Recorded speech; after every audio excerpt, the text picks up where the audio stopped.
দাও। কি হচ্ছে এগুলা?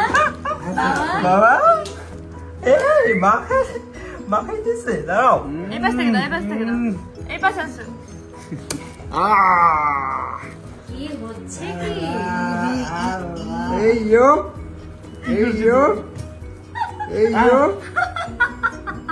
মজা লাগতেছে না? নরমাল এই ইয়ো মজা লাগছে। এই কি এম করছে? হ্যাঁ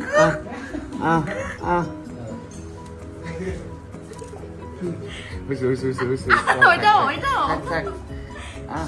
সব বাবা সব। হ্যাঁ হ্যাঁ, ও খেতে পারে না, ও কি মাখামাখিও করবে না? বুঝলাম না তো। মাখামাখি করতে দিবা না? ওর জন্য কেক বানাচ্ছে, ও খেতেও পারবে না, মাখাতেও পারবে না, তা কি হয়? না মাখাবো। বলো। ইয়েস, একদম বাবা, আচ্ছা, আমি একটু খাই। হ্যাঁ একদম বাবা, বাবা দাও তো। দাও। ও খাইছে কি? এই দেখি মুখটা আরে একটু মুখে মুছে। দেখি।